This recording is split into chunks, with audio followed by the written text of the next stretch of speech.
She scribbled help on a napkin when the drunk men wouldn't leave her alone. The quiet stranger at table 17 saw it before anyone else could.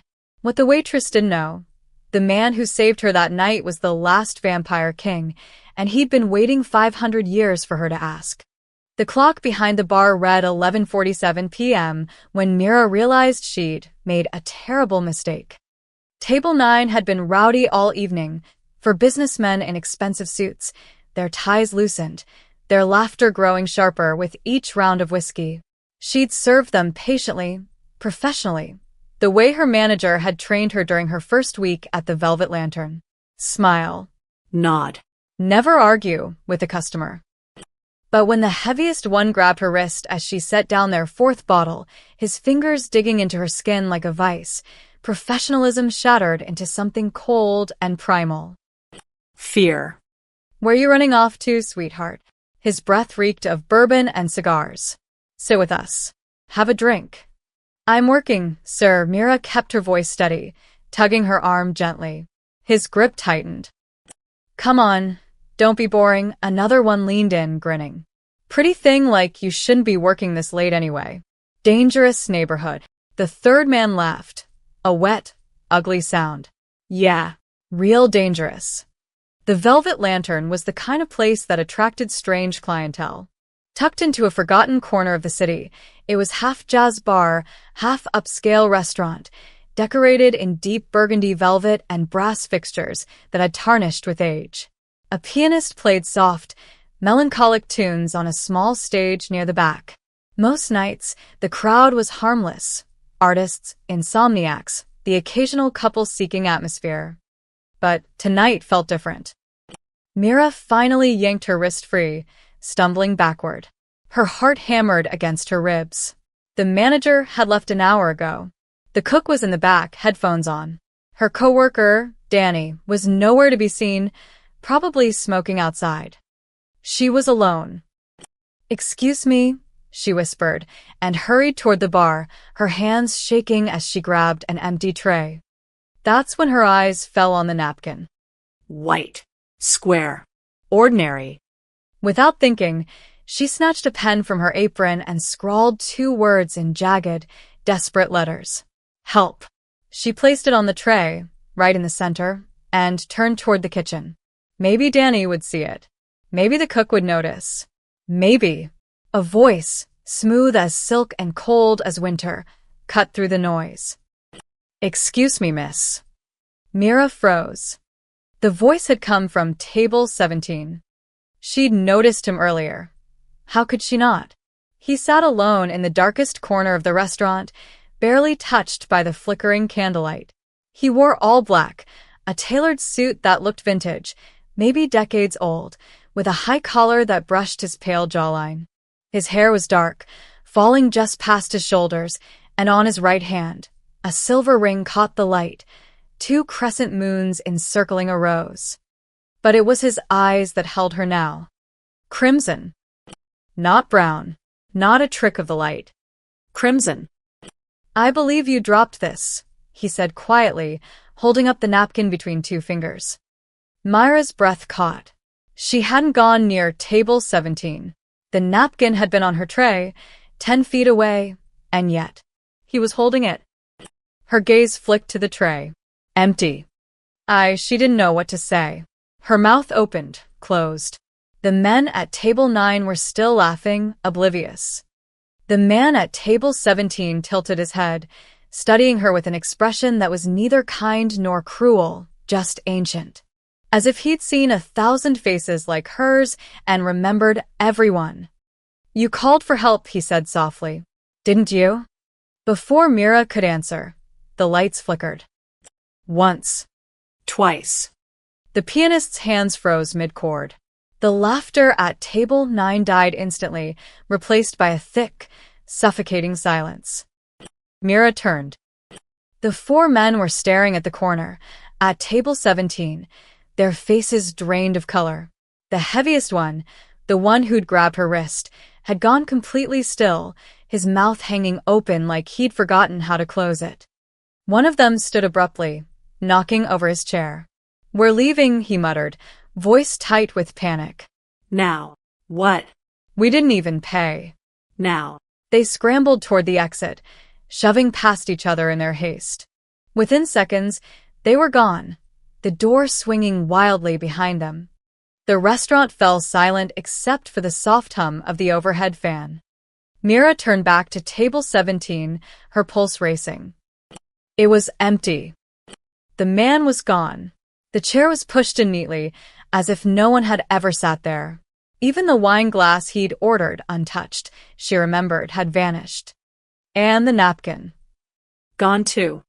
Mira stood frozen in the middle of the restaurant, her hands still clutching the empty tray, her mind struggling to piece together what had just happened.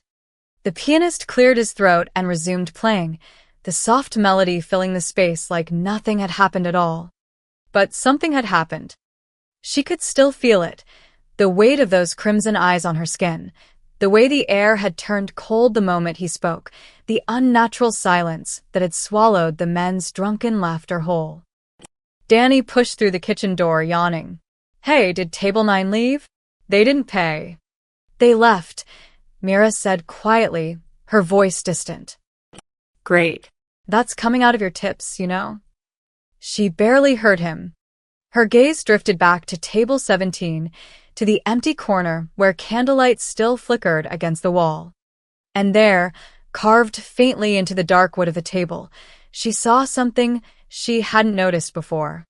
2 crescent moons, encircling a rose. The velvet lantern closed at 1 a.m., but Mira didn't leave until nearly 2. She'd scrubbed tables that didn't need scrubbing, reorganized the napkin dispensers twice, and counted the register 3 times, anything to avoid stepping outside. Danny had left an hour ago with barely a wave, and the cook had simply grunted goodbye before disappearing into the night. Now she stood alone in the empty restaurant, staring at the back door that led to the alley. You're being ridiculous, she told herself. It was just a strange customer. Nothing more. But her hands were still shaking as she grabbed her coat and pushed open the door. The alley was narrow and dark, lined with dumpsters and fire escapes that zigzagged up the brick buildings like metal veins. A single streetlight flickered at the far end, barely penetrating the shadows. Mira pulled her coat tighter and started walking, her footsteps echoing off the damp pavement. She made it exactly 12 steps before she heard them. Footsteps behind her. Multiple sets. Heavy and deliberate. Well, look who it is. Myra's blood turned to ice. She didn't need to turn around to recognize the voice, the bourbon-soaked rasp of the man from table 9. But she turned anyway, slowly, and found all 4 of them blocking the alley behind her. They looked different now. Angry. Humiliated. Dangerous. You cost us a lot of money tonight, the heavy one said, stepping forward. His tie was completely undone now, hanging around his neck like a noose. Running to your boyfriend, making us look like fools. I didn't, Myra's voice cracked. She took a step backward. I don't know what you're talking about. Don't play stupid. Another one moved to her left, cutting off her escape route. That guy in the corner. You signaled him somehow, didn't you? What did you do, call the cops? He wasn't. Mira swallowed hard. I didn't call anyone. Liar. They were closing in now, forming a loose circle. Myra's heart slammed against her chest. Her phone was in her purse, but her hands were shaking too badly to reach for it. The streetlight flickered again, casting their shadows long and twisted across the alley walls. Someone help me, she thought desperately. Please. You called for help. The voice slid through the darkness like silk over ice, smooth, quiet, and impossibly close. All 4 men froze. Myra's breath caught as a figure stepped out from the shadows near the dumpster. How he'd gotten there without a sound, she had no idea. One moment the space had been empty. The next, he was standing there as if he'd always existed in that exact spot. Lucien. The man from table 17. He looked exactly the same. Black suit, silver ring, dark hair framing a face too pale to be human. But his eyes were different now. In the dim light of the alley, they weren't just crimson. They were glowing. Walk away, he said softly, his gaze fixed on the four men. The heavy one laughed, but it sounded forced. Who the hell are you supposed to be? Lucien didn't answer. He simply took one step forward. It happened so fast that Mira almost missed it. One moment, the man was standing 10 feet away. The next, he was directly in front of the heavy-set businessman, moving with a speed that defied physics. No running. No sound. Just there. I said, Lucien repeated, his voice dropping to something that barely qualified as human. Walk away. The man's face went chalk white. His mouth opened, but no sound came out. Behind him, his friends had gone completely still, their eyes wide with primal, animal fear. What? What are you? One of them whispered. Lucien tilted his head slightly, and for just a moment, Mira saw something flicker across his face, something ancient and terrible and utterly inhuman. His lips pulled back slightly, revealing teeth that were just a fraction too sharp. Someone you don't want to meet twice. They ran. All four of them bolted down the alley like prey fleeing a predator, stumbling over each other in their desperation to escape. Within seconds, they'd vanished around the corner, their footsteps fading into the night. Silence fell over the alley. Mira stood frozen, her back pressed against the cold brick wall, her mind unable to process what she'd just witnessed. Lucien turned to face her slowly, the glow fading from his eyes until they looked almost normal again, almost. You, her voice came out as barely a whisper. How did you? You should go home, he said quietly, ignoring her question. It's not safe here. Not safe. Mira let out a shaky laugh. What are you? For a long moment, he simply looked at her, his expression unreadable. Then he spoke, and his voice carried the weight of centuries. My name is Lucien. That's not an answer. It's the only one you'll get tonight. He turned to leave, his coat billowing slightly in a wind that Mira couldn't feel. Wait. She pushed off the wall, taking a step toward him. Why did you help me? You don't even know me. Lucien paused, his back still turned. No, he said softly. But I knew someone who wrote her name the same way you do. Before Mira could ask what that meant, cold mist swept through the alley, thick and unnatural. She blinked, and when her vision cleared, Lucien was gone. Vanished. As if he'd never existed at all. Mira didn't sleep that night. She lay in her small apartment, staring at the ceiling, replaying the scene in the alley over and over. The impossible speed. The glowing eyes. The way four grown men had fled like children from a nightmare. What are you? By the time her alarm went off at noon, she'd convinced herself it had been a hallucination. Stress. Exhaustion. Maybe someone had slipped something into her water at work. But when she lifted her wrist, she saw the bruises, 4 distinct finger marks, purple and tender, exactly where the businessman had grabbed her. That had been real. Which meant everything else. She pushed the thought away and got ready for her shift. The velvet lantern looked different in the late afternoon light. Almost normal. The velvet didn't seem as deep, the brass fixtures less tarnished. Mira arrived early, hoping the familiar routine of prep work would quiet her racing mind. It didn't. Every shadow made her jump. Every creak of the floorboards sent her heart into her throat. By the time the first customers trickled in at 7, she was wound so tight, she nearly dropped a tray of glasses. You okay? Danny asked, frowning. You look like you saw a ghost. Close enough, Mira thought, but she just nodded and forced a smile. The evening crawled by. A few couples. Some college students. A regular who always ordered the salmon and read the same book every week. Normal. Boring. Safe. Mira had never been so grateful for boring in her life. Until 11:30, 4 p.m. She was wiping down the bar when the door opened, letting in a gust of cold night air. Lucien walked in. Myra's hands froze mid-motion, the cloth falling from her fingers. He moved through the restaurant with that same unnatural grace, his footsteps silent on the hardwood floor, and sat down at table 17. The same table. The same corner. As if nothing had happened.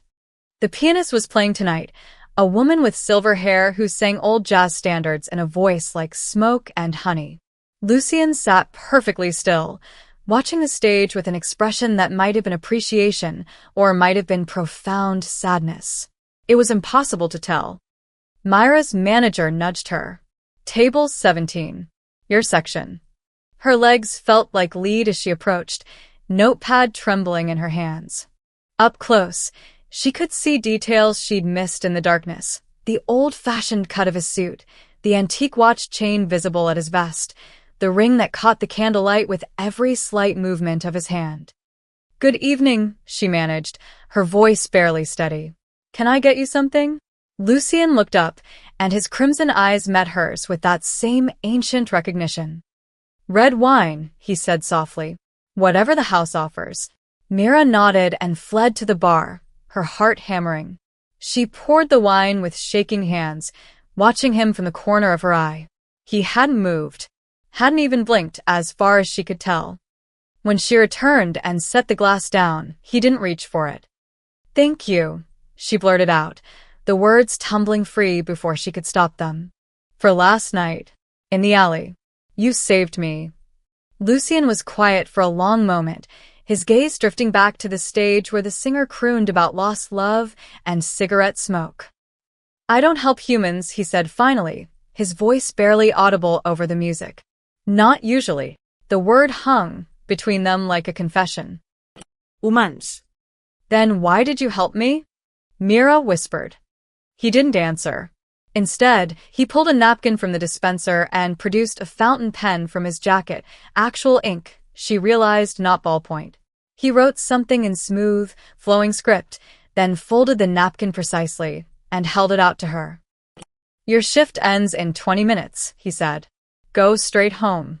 Don't take the alley. Mira took the napkin with trembling fingers. How do you know when But when she looked up, his attention had returned to the stage, effectively dismissing her. She walked away on unsteady legs, the folded napkin burning against her palm. She waited until she was back at the bar before unfolding it. Inside, written in the most beautiful handwriting she'd ever seen, the kind that belonged in museums, in letters from centuries past, was a single word. Mira. Her name. But not just her name. It was written in a style she'd seen before, in old documents and antique books. Each letter was perfectly formed, the flourishes exact and deliberate, the spacing mathematical. This wasn't modern handwriting. This was calligraphy from another age. She looked back at table 17, questions burning on her tongue, but Lucien was already standing. He placed several bills on the table, far too much for a single glass of wine, and walked toward the door. The wine sat untouched, the glass full, the liquid dark as blood in the candlelight. Just like before, he'd never taken a single sip. The door closed behind him with a soft click, and Mira stood frozen at the bar, the napkin clutched in her hand, her name written in ink that seemed too perfect to be real. I don't help humans. Not usually. The implication settled over her like ice water. If he didn't help humans, what did that make him? Mira spent the next 3 days trying to forget. She threw herself into work, picked up extra shifts, stayed late to help with inventory. Anything to keep her mind occupied. But every time she closed her eyes, she saw crimson irises glowing in the dark. Every time she opened her wallet, the napkin with her name fell out, the ink still pristine, as if it had been written yesterday, or 100 years ago. On the 4th day, her resolve crumbled. She found herself standing outside the central library at 2 p.m, clutching her phone with a screenshot of Lucien's ring burned into her screen.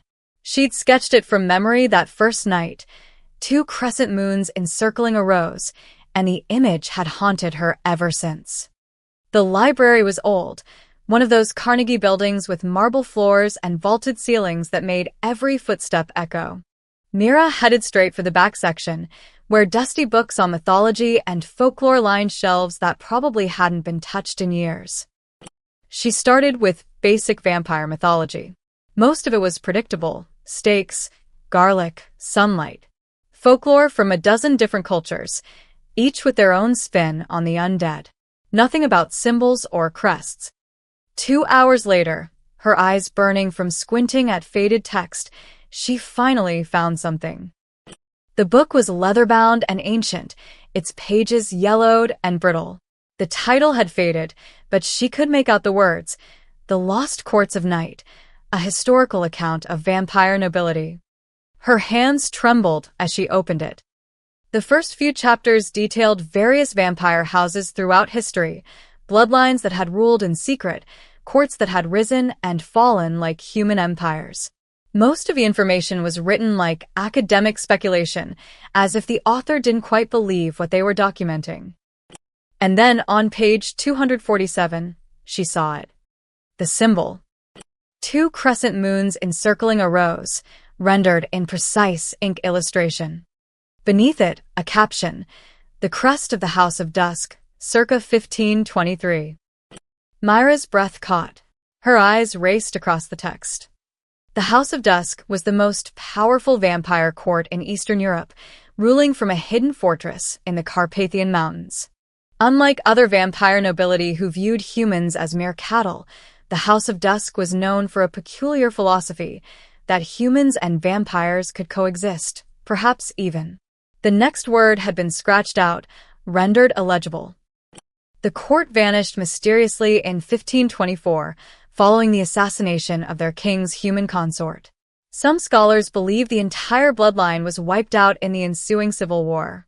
Others claim the vampire king survived, but was cursed to wander eternally, unable to rule, unable to die, until...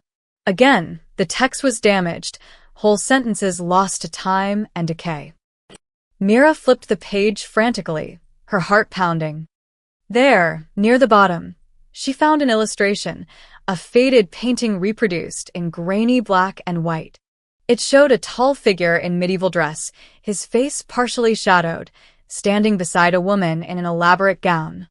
The caption read, Artist's interpretation of the vampire king of the House of Dusk and his human queen, Miralda, based on recovered portraits, circa 1523. Myra's vision blurred. Miralda.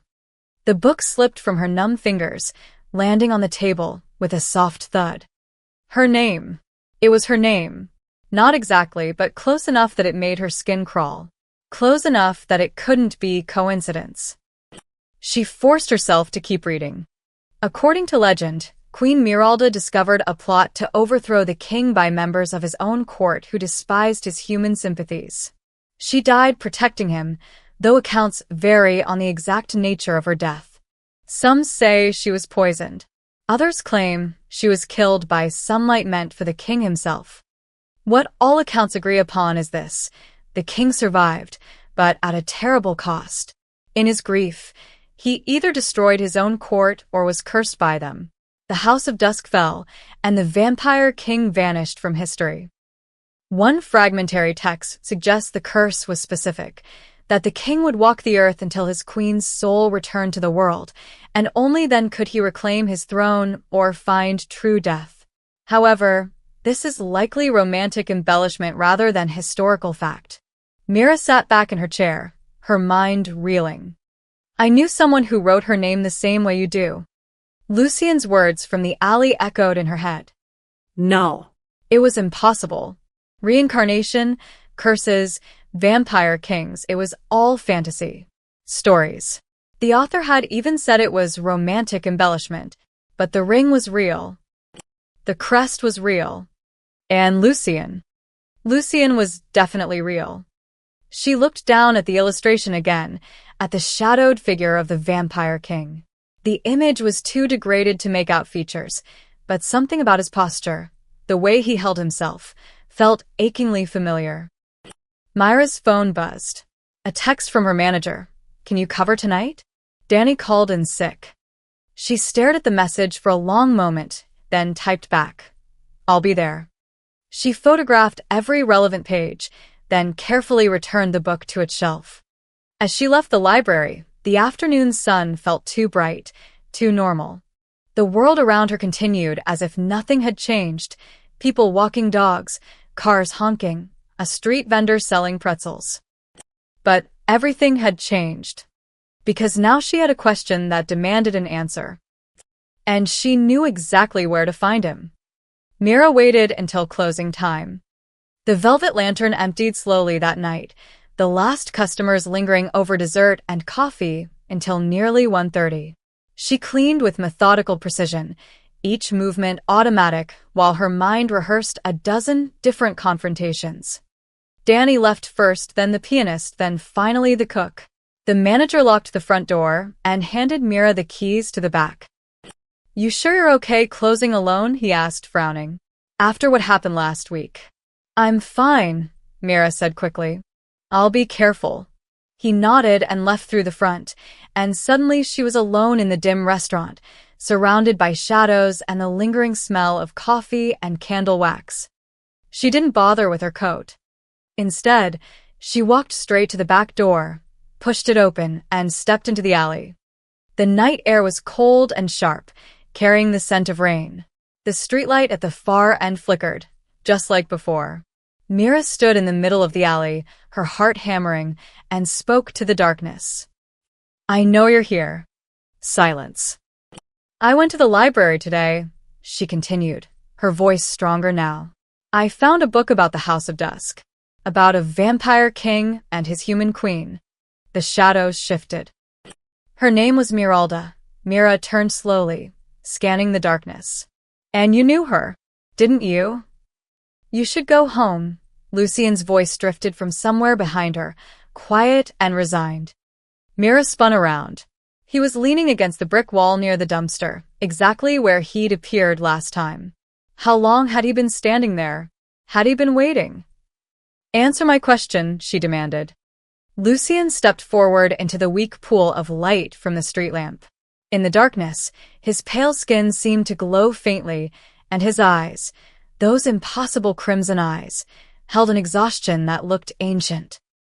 "Yes," he said simply. "I knew her. The book said she died 500 years ago." "She did." "And the king?" Myra's voice caught. "The book said he was cursed to wander until her soul returned." Lucien was quiet for a long moment, studying her face with an intensity that made her feel exposed, as if he could see through skin and bone to something deeper. "Do you believe in curses, Mira?" he asked softly. "A week ago, I didn't believe in vampires." His lips curved into something that wasn't quite a smile. "Fair enough. Tell me the truth," Mira said, taking a step toward him. "All of it." Lucien sighed, a sound that carried centuries of weariness. "I am what you think I am, the exiled king of a court that no longer exists. When Miralda died, my own people cursed me, those who believed humans were beneath us. That loving one made me weak." "What kind of curse?" "To wander," he said quietly, "neither fully alive nor truly dead. Unable to reclaim my throne, unable to find peace, until the soul I lost found its way back to this world." He looked at her directly. "When you wrote that word, help, on the napkin, I felt it here." He pressed a hand to his chest. "Like an echo of a bond that was broken 5 centuries ago." Myra's breath came faster. "You think I'm her, your dead queen?" "I think her soul lives in you, yes." "That's insane." "Is it?" Lucien tilted his head. "You write your name the same way she did, the old way, with flourishes that haven't been taught in 300 years. You placed that napkin on the tray without thinking, the exact same gesture she used when she needed me in court." He took a step closer. "And when I saw you, when I heard your voice, every instinct I've buried for 500 years came roaring back to life." Mira shook her head, backing away. No. "I'm not. I'm just a waitress. I'm nobody special. I don't remember anything about past lives or vampire courts or—" "The night remembers what the heart forgets," Lucien interrupted, his voice gentle but firm. "What does that mean?" "It means," he said, closing the distance between them in one fluid movement, "that your soul remembers me, even if your mind doesn't. It's why you're standing here instead of running. It's why you felt safe enough to call for help in the first place." Mira wanted to argue, to laugh it off, to walk away from this beautiful, impossible creature and his insane story. But something deep inside her, something she couldn't name, whispered that he was telling the truth. "I don't want this," she said, her voice cracking. "I don't want to be part of some ancient curse." "I know," Lucien's expression softened. Neither did she.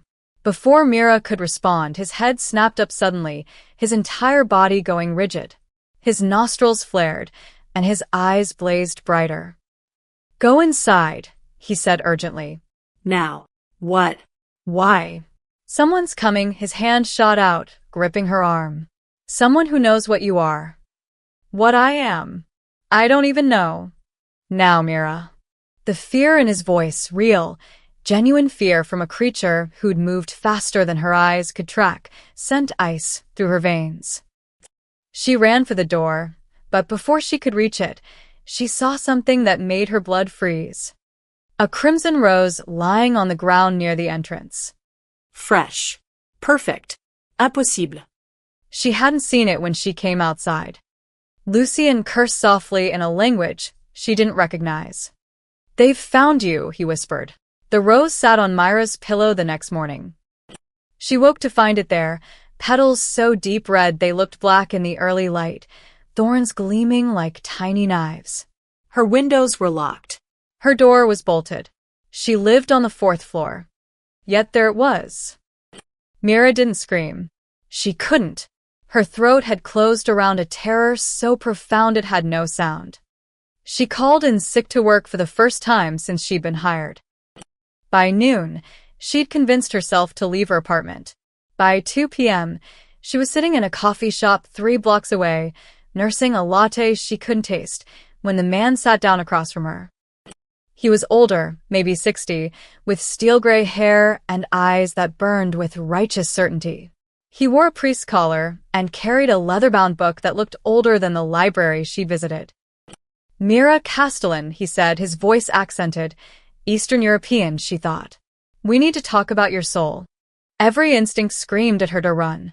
But the coffee shop was crowded, safe. And something about the way he said her full name, a name she rarely used, rooted her to the spot. "Who are you?" "Father Constantine," he set the book on the table between them. "I'm part of an organization dedicated to hunting creatures of the night. Vampires, specifically," his gaze bore into her. "And the abominations they create.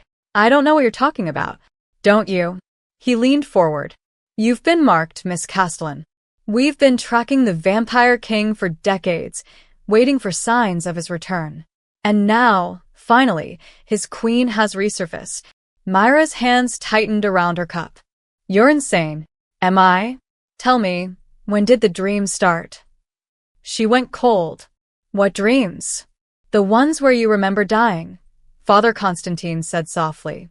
"Where you see ballrooms lit by candlelight, where you taste poison on your tongue, where you watch the king kneel beside your corpse as dawn breaks." Myra's cup slipped from her nerveless fingers, coffee spilling across the table. Because he was right. The dreams had started 3 nights ago, fragmented, violent flashes that left her gasping awake at 3 a.m. A grand ballroom. Music playing. A silver chalice pressed to her lips. The taste of wine turning to ash. And Lucien, younger somehow, desperate, holding her as darkness crept in from the edges of her vision. She'd thought they were just nightmares. "How do you know about?" "Because it's happened before," Father Constantine interrupted. "The curse tries to complete itself. Her soul returns, memories begin to surface, and the king's power grows stronger. If the bond fully reforms," he shook his head grimly, "the House of Dusk will rise again. And with it, an age of darkness this world cannot afford." I'm not trying to bring back anything. I don't even understand what's happening. I know for the first time, something like pity crossed his face. "You're an innocent in this. A vessel. That's precisely why you must be stopped." The implication hit her like a physical blow. "You want to kill me. I want to prevent an apocalypse," he corrected. "The king cannot fully return without his queen. Break the cycle and the curse ends. It's unfortunate, but Mira was already moving, shoving back from the table, her chair screeching across the floor. People turned to stare, but she didn't care. She ran for the exit, bursting onto the street into afternoon sunlight that suddenly felt like the only safe thing in the world. She didn't stop running until she reached her apartment, locked every lock, and shoved a chair under the doorknob. Only then did she let herself shake. The dreams came again that night. But this time, they were worse. She stood in a ballroom wearing a gown she'd never owned, heavy velvet the color of midnight. Hundreds of candles cast dancing shadows on marble walls. Music played, a waltz from another century, and Lucien stood before her in formal dress, his hand extended. "Dance with me," he said, and his voice echoed strangely, as if coming from very far away. "I don't know how," Mira heard herself say, except the voice wasn't quite hers. The accent was different, older. "Yes, you do," he smiled, and it was the first time she'd seen him truly smile. "You always have." The scene shifted violently. Blood on marble floors. Screaming. Someone shoving a chalice into her hands. "Drink it." A woman's voice, frantic. "If you don't drink it, they'll kill him at dawn." The wine burned going down. Wrong. Poisoned.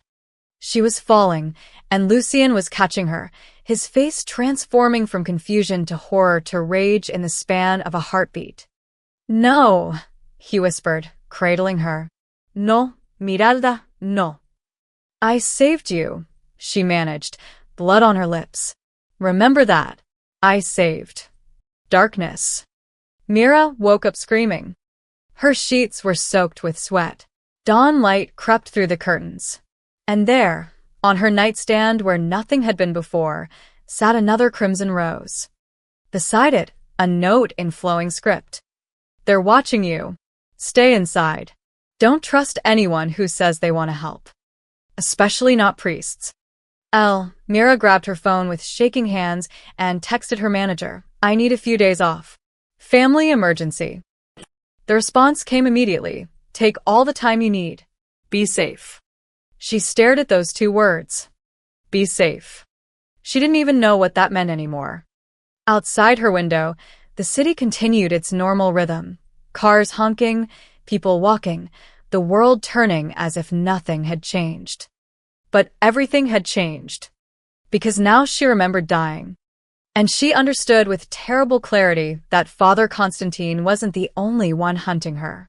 Mira lasted 4 days before cabin fever and guilt drove her back to work. 4 days of staring at walls, jumping at every sound, and dreaming of deaths she'd never died. 4 days of roses appearing in impossible places and notes written in century-old script warning her to stay hidden.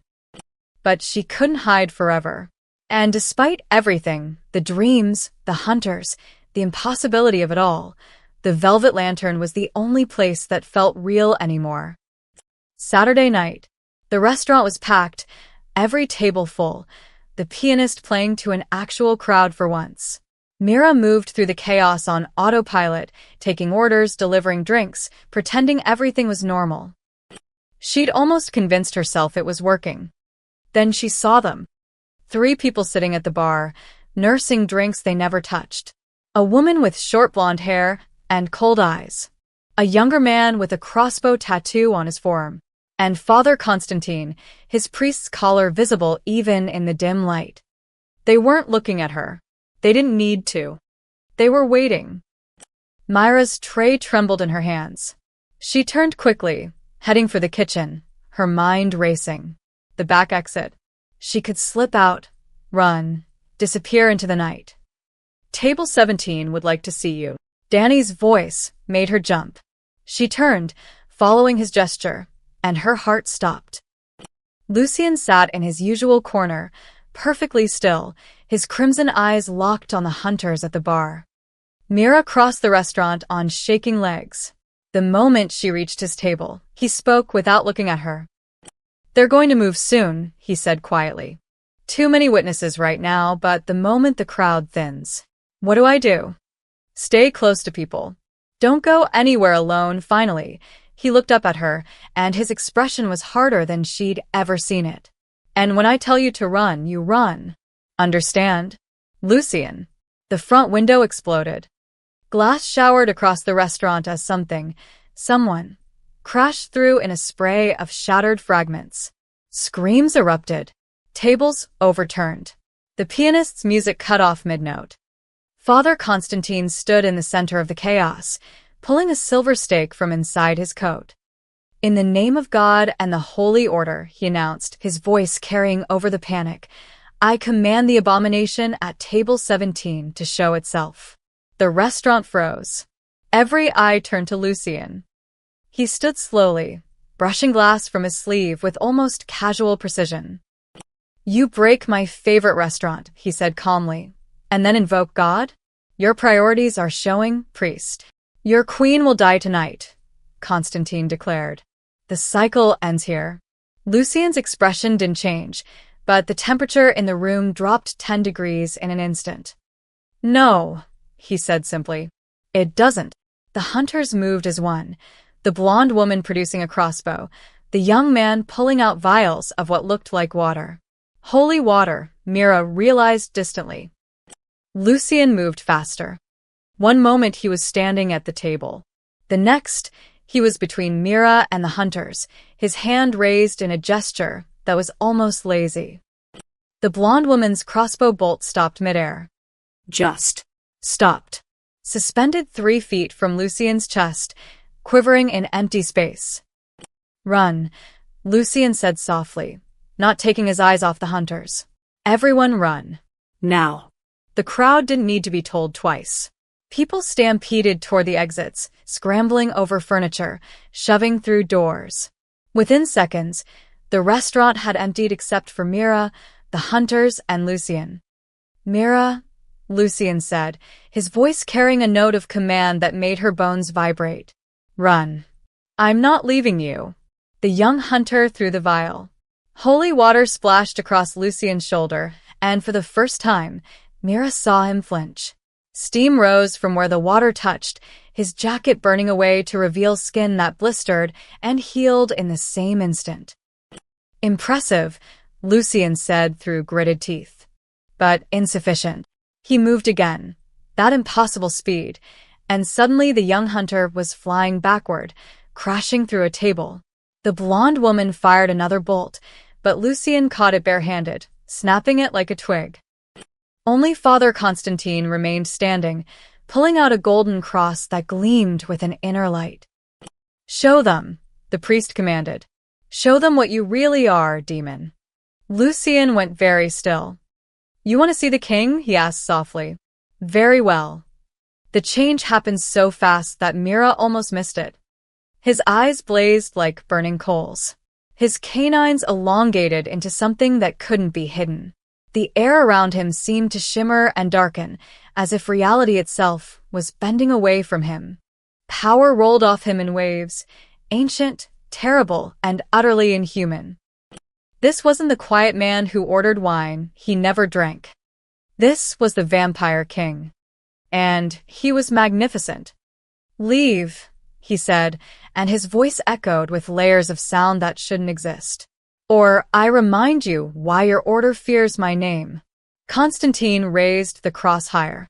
The girl dies tonight, monster. If not by my hand, then by God's judgment. She's the anchor to your curse. She's mine, Lucien snarled, and the windows rattled. And you will not touch her. The priest lunged forward, cross blazing. Lucien caught his wrist, stopping the cross inches from his chest. Steam rose from his palm where it touched the holy metal, but he didn't let go. I have walked this earth for 500 years, he said quietly. I have seen empires fall and religions rise. I have buried more priests than you can count. He leaned closer. And I will bury you too, if you threaten her again. He released Constantine's wrist and shoved him backward. The priest stumbled, shock written across his face. Around them, the restaurant was destroyed, broken tables, shattered glass, overturned chairs. And through it all, Mira stood frozen, memories crashing through her like a flood. The ballroom, the poison, Lucien holding her as she died. I remember, she whispered. Lucien turned to her, his true form still visible, and for the first time in 5 centuries, he looked afraid. Mira. I remember everything. The memories hit like a tidal wave. She was Miralda, daughter of a merchant family, brought to the vampire court as a peace offering. She was the girl who'd fallen in love with a king who didn't believe humans and vampires should be enemies. She was the woman who discovered the plot, the conspiracy among Lucien's own nobles to destroy him for loving her.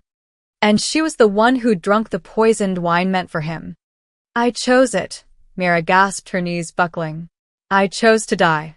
Lucien caught her before she hit the ground, his arms impossibly strong yet infinitely gentle.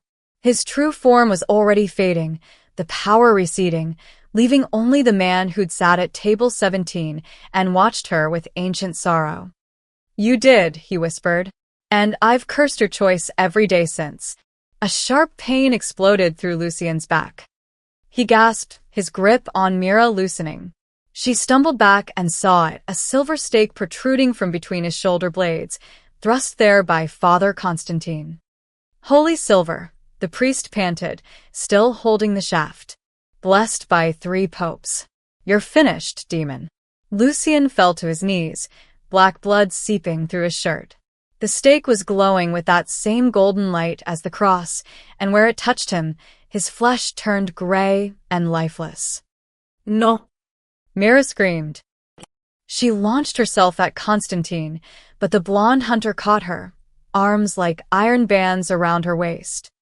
It's better this way, the woman hissed in her ear. The curse dies with him. Lucien looked up, his crimson eyes finding Mira's. Blood, dark as ink, dripped from his lips.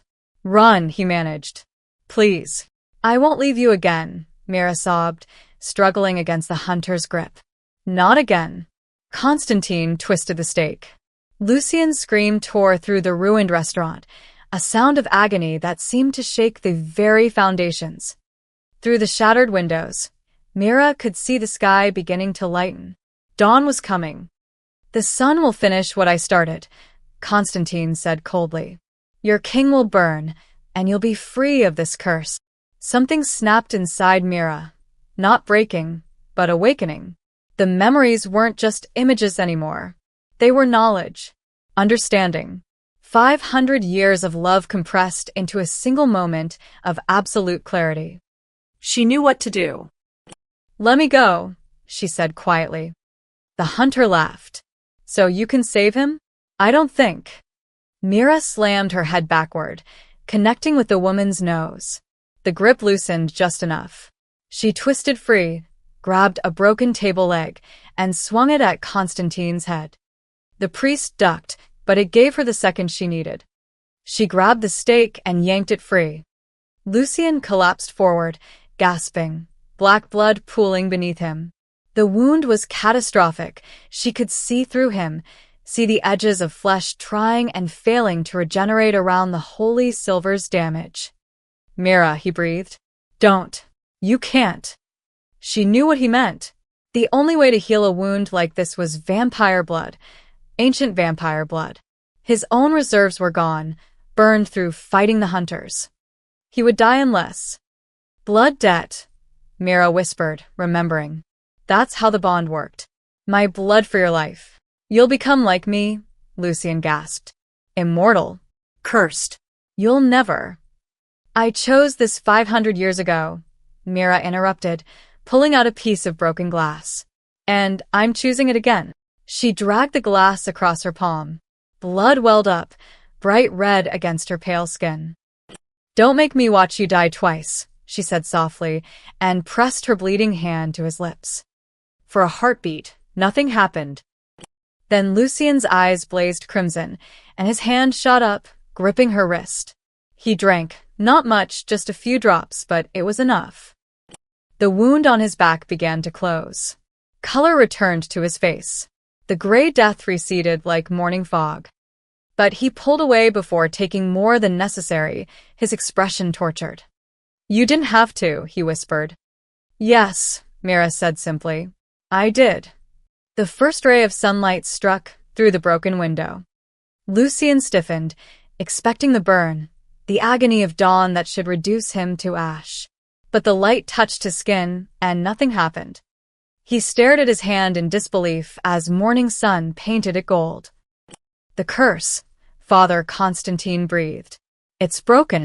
Not broken, Lucian said slowly, looking at Mira with wonder. Completed. She returned. She chose me again. The debt is paid. The hunters were already retreating, Constantine supporting the blonde woman whose nose Mira had broken.